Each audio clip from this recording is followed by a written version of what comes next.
Hello everyone. Today's my topic for presentation is Dehumanized by Facts, a study of utilitarian philosophy in Dickens' Hard Times. These are my personal information. The main question on which this presentation based is how does Charles Dickens critique utilitarian philosophy in hard times, and what alternative vision does he propose to address its shortcomings in education and industrialization and human welfare. The hypothesis asserts that Charles Dickens critiques utilitarianism in hard times by illustrating its dehumanizing effects on individuals and society, particularly through rigid education system and industrial labor.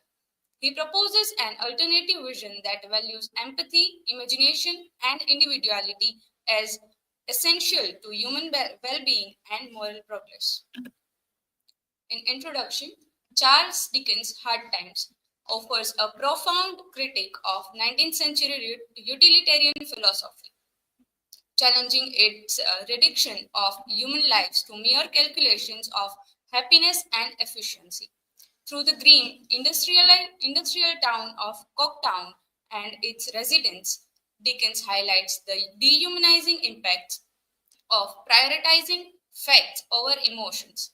This presentation delves into these critiques, juxtaposing them against Dickens' proposed vision of a society valuing empathy, imagination, and individuality. What is a utilitarian philosophy?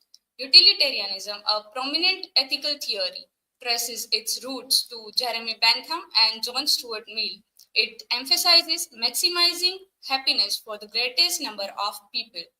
Its principles focus on quantifiable outcomes, often treating individuals as interchangeable units. However, Dickens critiques this approach, arguing it oversimplifies human needs and neglects emotional complexity. Utilitarianism in hard times. Gradgrind's education system prioritizes facts over emotions. Workers in Cocktowns are dehumanized as only hands without face. Louisa Gradgrind's struggles highlight the emotional void in utilitarian ethics. These are the examples that Charles Dickens gave us about utilitarianism in his hard times. Dickens challenges the erasure of individuality in pursuit of industrial and societal efficiency. This slide compares two contrasting approaches to education in hard times. Gradgrind's utilitarian school, which emphasizes memorization, logic, and practicality, suppressing imagination and emotional growth, and Sissy imaginative world, rooted in empathy, creativity, and storytelling. Gradgrind's system produces students like Vadher, cold, calculating, and devoid of compassion, while Sissy represents Dickens' ideal of warmth, individuality, and emotional awareness. Through this contrast, Dickens critiques the dehumanizing effects of fact-based education and advocates for a balanced system that nurtures creativity and humanity alongside knowledge. Cocktown, a triumph of fact or dehumanization. A triumph of fact. Cocktown is described as triumph of fact with uniform streets, monotonous lives, and a lack of beauty or individuality. Pollution. The town's industrial pollution mirrors the moral decay caused by the utilitarian worldview. The air, water, and even the people are tainted by the relentless focus on production. Workers as hands. The workers in Cocktown are reduced to hands, mere tools of production. Their individuality, emotions, and dreams are sacrificed for the sake of the factory's efficiency. Characters as symbols of utilitarian philosophy. Thomas Gradgrind represents the rigid adherence to facts and logic. His harshness and lack of empathy eventually lead him to question his philosophy. Josiah Bounderby embodies the hypocrisy of industrial utilitarianism. His focus on wealth and status masks his lack of compassion for the working class. Sissy represents the alternative to utilitarianism. Her warmth, compassion, and imagination demonstrate the importance of balancing facts with emotions. Louisa Gradgrind is a tragic victim of a utilitarian upbringing. She suffers from emotional turmoil and alienation, yearning for a life beyond the cold calculation of her father's philosophy. Dickens' criticism of utilitarian philosophy. These lines are from the novel A Triumph of Fact. It had no taint of fancy in it. Every day was the same as yesterday and tomorrow.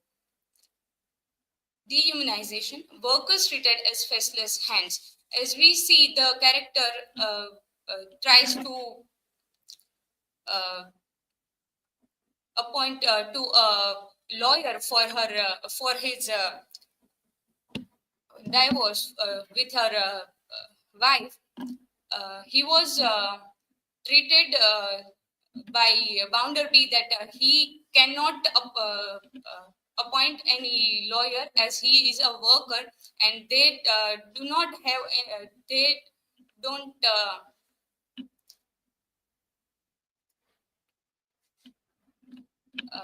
they don't need to have any feelings or do any things like divorcing and marriage with that, and they only are made for working.